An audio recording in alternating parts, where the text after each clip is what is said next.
If you could share your full name with us. Marita Wassman. And where are you? I'm the program director at Right On St. Louis. Great. And your name? Tim Shirtliff, and I'm on the faculty at Washington University Program in Occupational Therapy at the medical school here. Well, the basics of using hippotherapy is for core strength.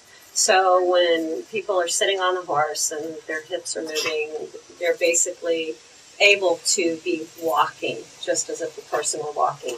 So that's going to affect the whole core of your being, And so stronger core, stronger neck muscles, obliques, abs will hopefully, and this was the big part of Dr. Tim's research, is if you have a stronger core, then you're going to be able to do things in life easier and better using your upper extremities, using your arms or even your legs than for walking. So it's going to very much change individuals' lives so that even simply taking a cup of water to your mouth, maybe brushing your hair, children outside at a playground being able to maybe use, the play equipment better. So I think that's the whole point of it, is changing people's lives for the better so that they can be more productive in life. And I agree with everything Marita said, but I want to add some things to it, because one of the things that happens is a lot of times people describe this as a process of strengthening, which it is. I like to extend it further to say it's really a process of training the brain to use the muscles. Because kids with cerebral palsy, for example, they're born with damaged motor systems. And that's what cerebral palsy is all about. And so if we just strengthen them, they still wouldn't have the motor control. Mm. And so what happens is when we put a child on a horse, and the horse moves in 3 dimensions and challenges that child with every step, they have to learn how to respond to it. And the brain has to learn how to control those muscles that are also being strengthened. So I think of it as more training the brain. This software is motion analysis software. We have 8 cameras out in the lab. And what it does is the 8 cameras can see little reflective markers that we put on the body and on the anatomical landmarks of the body.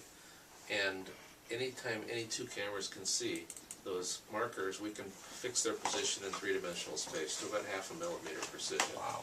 So what that does is create this, what we have started to call a Tinker Toy image in the computer. And we can put it into motion. And so our testing barrel out there is the 4 dots here in the bottom. Okay. And all it does is challenge the child to maintain their stability. And so we've got a lot of different projects that we use this equipment for, but because basically it measures movement. Yeah. And anytime you have movement in a project or any kind of a test, then we can measure the movement. Okay, so we developed this barrel so that we could test the movement. And what it really is, it's really very simple. It just moves back and forth on a track, and it challenges movement in only one direction. It's not like a horse. It doesn't move like a horse. And we essentially what we do, and Heather's our volunteer today, but we build kind of a saddle around them to keep them stable and feeling safe. So we have Velcro on the barrel. And it moves just in one dimension, like I said, and we start out the movement at a fairly slow movement, and we turn it on up to this speed. And it's a pretty slow movement that we test them at, and we actually give them a toy to hold in their hands, so they're not grabbing the on like Heather's doing. So they have to hold the toy in front of them. And then we move up the speed up a little bit faster. We actually test them at 4 different speeds. All of the analysis that we did was at a fairly good clip. And I want you to notice something when you look at Heather's head. And this is the speed we actually did all of our analysis at.